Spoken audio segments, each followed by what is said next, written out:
Bonjour, je suis Santov Benjo, porte-parole de la direction de la diplomatie publique d'Israël et je suis là pour vous fournir des mises à jour quotidiennes et des nouvelles en français.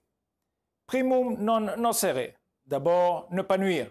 C'est la première et la plus importante des leçons que les étudiants en médecine apprennent.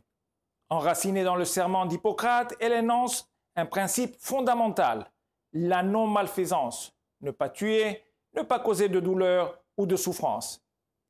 Mais tuer, causer de la douleur, de la souffrance et de la torture est justement la façon perverse d'agir des hôpitaux à Gaza. Hier soir, l'armée israélienne a publié de nouvelles preuves de l'utilisation intensive par le Hamas des hôpitaux de Gaza comme base de départ et d'accueil pour ses activités terroristes. Dans l'enceinte de l'hôpital, un camion Toyota blanc, du même type que celui qui a été utilisé par les terroristes du Hamas lors du massacre du 7 octobre, a été retrouvé ainsi que d'autres armes. Ce n'est pas le seul véhicule qui a été découvert lors de l'opération.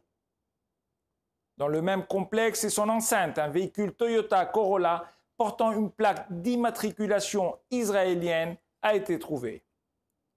Il appartenait à la famille du défunt Samer Talalka. Les sièges arrière ont été arrachés. Des taches de sang ont été trouvées dans le véhicule qui ont été identifiées comme appartenant à un autre otage. Le plancher de la voiture était couvert d'éclats de verre provenant des fenêtres brisées. Ces révélations ne sont qu'une petite partie de la longue liste de preuves dont nous vous avons fait part ces dernières semaines. Malheureusement, le terrorisme est une épidémie qui a infecté les hôpitaux de Gaza. En novembre, un camion similaire a été trouvé à l'hôpital Al-Shifa.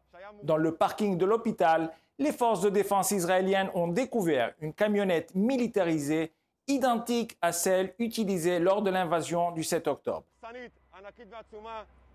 Le Hamas n'a pas utilisé Al-Shifa uniquement comme cache pour ses camions militaires, mais aussi pour ses armes. Les forces israéliennes ont trouvé des kalachnikovs, des gilets militaires, des grenades et des explosifs dans tout l'hôpital. Dans les placards du personnel, dans les bureaux de l'administration et même derrière les appareils de résonance magnétique.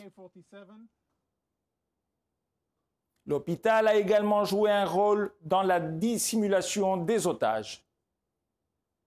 Tout comme l'hôpital indonésien et Al-Shifa, la contamination du terrorisme a infecté l'hôpital Rantisi jusqu'à la moelle.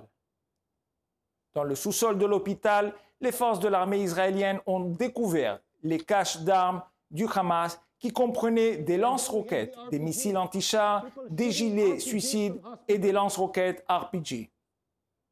Comme d'autres hôpitaux, Rantisi a également fourni des véhicules qui faisaient partie du garage du 7 octobre. Comment la médecine et la terreur peuvent-elles coexister? Comment les médecins peuvent-ils voir des armes, des otages, des véhicules venant du massacre dans l'hôpital et fermer les yeux?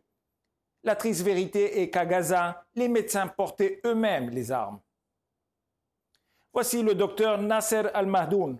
À gauche, un docteur respecté en service sur une photo officielle. À droite, un terroriste rendant son arme. Nasser Al-Madhoun, médecin le jour, terroriste la nuit. Le docteur Al-Madhoun a travaillé à l'hôpital Kamal Adnan, qui était fortement contrôlé par le Hamas. Lors d'un interrogatoire, Ahmed Mohamed Hassan Al-Khalout, le directeur de l'hôpital, a révélé à quel point son établissement était infecté de terrorisme.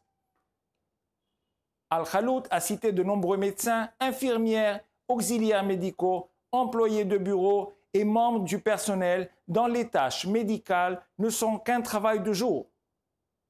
Le Hamas disposait de lignes téléphoniques sécurisées, d'ambulances dédiées au transport, de bureaux privés pour les interrogateurs et de forces de sécurité dans le bâtiment. Comme tous les autres hôpitaux, ils ont joué un rôle clé dans l'enlèvement des otages. Le Hamas a utilisé ses propres ambulances pour transporter les otages et les corps. C'est un véritable cauchemar. Des médecins, des infirmières et du personnel médical ont participé activement et apporté un soutien militaire au meurtre, à l'enlèvement et à la torture de civils et d'enfants. Comme toujours, nous sommes à votre disposition 24 heures sur 24 pour répondre aux questions aux coordonnées affichées à l'écran. Merci de votre attention.